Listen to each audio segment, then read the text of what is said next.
Oi, meus amores, tudo bem com vocês? Eu espero de coração que esteja tudo ótimo. Comigo tá tudo bem, graças a Deus. E hoje eu vim aqui dizer o motivo pelo qual me afastei aqui do canal, do Instagram, das minhas redes sociais. Foi um motivo, infelizmente, muito triste. Eu me afastei, não me sentia bem pra estar gravando, não me sentia bem pra estar falando com vocês. E acho que eu não tinha, assim, algo bom, assim, pra passar, né, nesses momentos. Estou voltando agora com o canal, mas eu espero que vocês que tenham um pouco de paciência comigo, porque ainda é muito difícil pra mim. Bom, vou contar pra vocês o que aconteceu.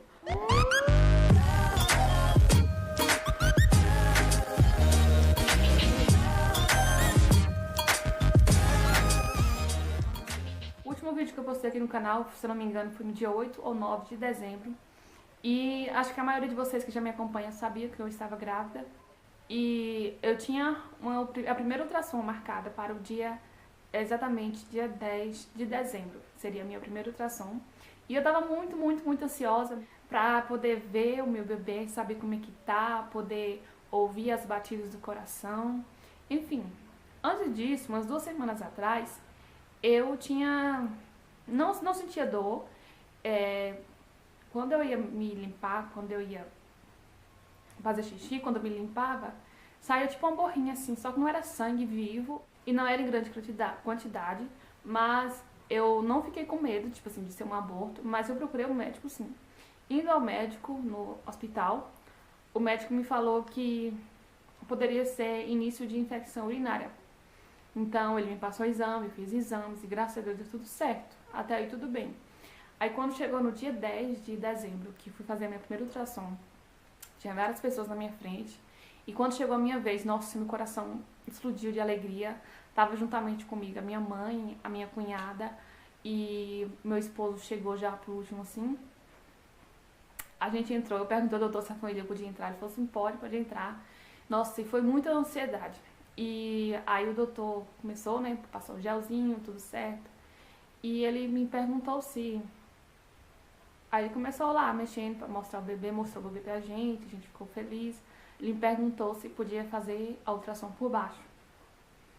E nisso que ele falou, aí ele pediu licença pra minha família, pra que eles saíssem.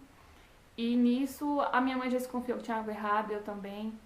Aí quando eles saíram, eu perguntei pro doutor o porquê que ia fazer por baixo. Ele me falou que não tava dando pra ouvir o batimento do bebê, que ia fazer por baixo, porque por baixo é mais sensível, dá pra ouvir melhor. Então tá bom, a gente foi fazer. Aí quando ele colocou por baixo, ele já ficou meio diferente, assim, a gente percebeu. Minha mãe começou a perguntar o que estava acontecendo, o que foi. E infelizmente ele nos deu a notícia de que não estava sendo possível ver o batimento do bebê. A minha mãe ficou até um pouco sem entender, ela perguntou, doutor, por que não tá dando pra ouvir o batimento do bebê? Aí eu falei pra ela, mãe, é porque ele tá sem vida. E infelizmente foi isso que aconteceu. Meu bebê tava sem vida dentro de mim.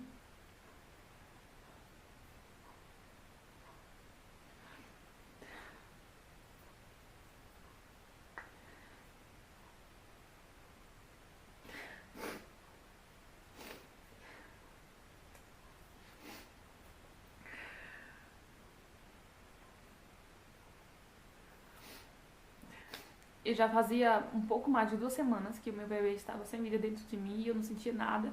Não tive uma cólica, não tive uma dor intensa, apenas esse sangramento que eu falei pra vocês. Mas nunca que eu imaginaria que eu estaria passando por um aborto. E foi a pior notícia da minha vida.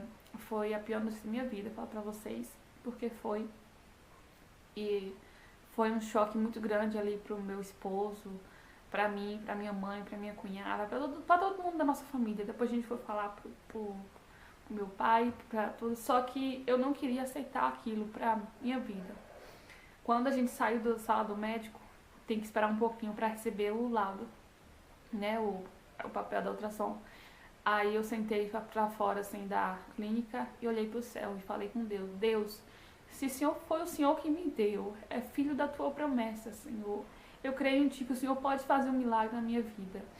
E eu fiquei ali crendo que Deus ia fazer um milagre. Também achei que poderia ser um erro médico. O que eu não queria era aceitar que aquilo estava acontecendo comigo, mas eu segui forte, segui firme, confiando em Deus. E o médico queria que eu já fosse encaminhar para o hospital, o hospital daqui já me encaminhar para outro hospital, que é o hospital regional, para fazer a curetagem. Só que eu falei que eu não vou fazer a curetagem. A minha mãe queria me levar, minha cunhada também. Eu falei não, que eu não ia. E realmente eu não fui. Eu queria esperar mais um pouco, porque eu queria ter certeza que aquilo não estava acontecendo comigo. Então, eu ia esperar mais uma semana para repetir a ultrassom e ia fazer em outra clínica. Isso foi na segunda-feira. Quando foi a sexta-feira à noite, eu comecei a sentir umas leves cólicazinhas, assim, mas não foi nada, assim, de tão... São coisinhas leves mesmo, mas que eu já vi gente falando que sente cólica na gravidez. Só que como eu já tava com isso, eu não achei mais que era normal, né? E no outro dia, no sábado, já falei, não, a gente ia fazer a ultrassom na terça, porque na outra clínica não tinha na segunda, só tinha na terça.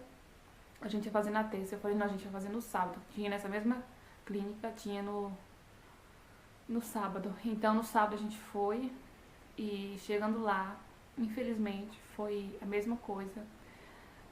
O mesmo laudo, a mesma resposta. Então caminhou para que eu fizesse uma curetagem, que fosse para o hospital daqui e daqui me caminhasse para o regional para fazer uma curetagem. E eu chorei, mas não que eu estava conformada, mas eu já tinha aceitado aquilo pra mim, que eu tinha entregado na mão de Deus. Se Ele não fez um milagre no meu bebê, foi porque não era o momento certo, não era a vontade dEle. Então, se aquilo estava acontecendo comigo, foi porque foi a vontade de Deus. Nesse dia mesmo, eu procurei o hospital da minha cidade e eles me encaminharam para o hospital regional, que é outra cidade próxima aqui. E eu fui e fiz a curetagem.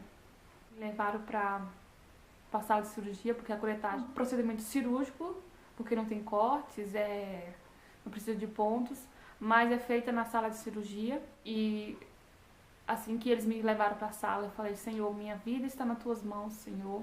Usa as mãos desse médico neste momento. E eles me deram anestesia geral. Eu apaguei, não vi nada. Quando acordei, a primeira coisa que eu perguntei foi se eu estava tudo bem e se eu poderia ver a minha mãe. E já tinha tirado, né, o bebê de mim. Às vezes eu fico até sem acreditar porque é algo tão incrível, porque eu não cheguei nem a sentir meu bebê mexer, não cheguei nem... eu não sei explicar. E foi tirado de mim, assim, um serzinho tão indefeso. Mas eu sei que agora está do lado de Deus, né? Ele virou um anjinho. E eu tô conformada com a vontade de Deus pra minha vida. Se foi assim que Ele quis, se foi assim que precisava ser. Então, eis-me aqui, Senhor, que seja feita a Tua vontade na minha vida. Graças a Deus eu tive o apoio presente da minha família, teve do meu lado. Hoje já se passa quase 3 meses e ainda não é fácil. Não é fácil. Quando eu vejo uma gestante, eu me lembro de que tamanho que estaria a minha barriga. Até hoje não há um dia sequer que eu não me lembre da perda do meu bebê. Quando é dia que eu completava semanas, eu completava a semana toda sexta-feira. E quando chega a sexta-feira, sempre eu me lembro, essa semana eu faria tantas semanas. E sabe, e assim vai, eu faria tantos meses, e assim vai. É difícil, é muito difícil. É uma coisa que eu não desejo pra ninguém mesmo. Foi algo difícil, foi uma prova que Deus me deu. Que eu passei, né, tô passando ainda. Mas que eu tenho certeza que a vitória vai vir. Deus vai me dar outro filho, outro bebê. Porque se não aconteceu, porque não era a vontade dele ainda. Mas eu creio que em breve ele me dará outro bebezinho. E que vai ser meu lindo arco-íris. E o que eu sofri, gente, contando pra vocês, eu não sofri um aborto espontâneo, foi um aborto retido. Retido, que é quando o bebê não desenvolve, que ele está sem vida ele estava sem vida dentro de mim e o meu corpo não entendia isso, que ele estava sem vida, para poder expulsar ele pra fora. Então, ele estava sem vida, mas a minha barriga continuava crescendo, o líquido continuava aumentando, só ele mesmo que não aumentava mais, porque já não tinha mais vida, não estava se desenvolvendo. E a minha mente não entendia isso para poder expulsar para fora. É mais ou menos isso, um aborto retido. E eu não tive, e você também não tem sintomas, né? Não tive cólica, não tive perda de sangue, essas coisas que geralmente tem no aborto espontâneo. E foi isso que eu passei. Então, pessoal, só queria vir aqui deixar uma explicação pra vocês, né? Relatar um pouquinho do que aconteceu. Se ficou meio confuso, vocês me perdoem, eu não consigo falar assim detalhadamente, com muita clareza, assim. Acho que é uma coisa que ainda dói muito, que ainda mexe muito comigo. E eu só fiz isso aqui mesmo, esse vídeo, porque eu achei que vocês precisavam de uma explicação. Tinha muita gente sentindo a minha falta, perguntando o que aconteceu. Então eu quis fazer esse vídeo explicativo, tá bom? Então é isso aí. Fica com Deus. Um grande beijo. Tchau, tchau. Até o próximo vídeo.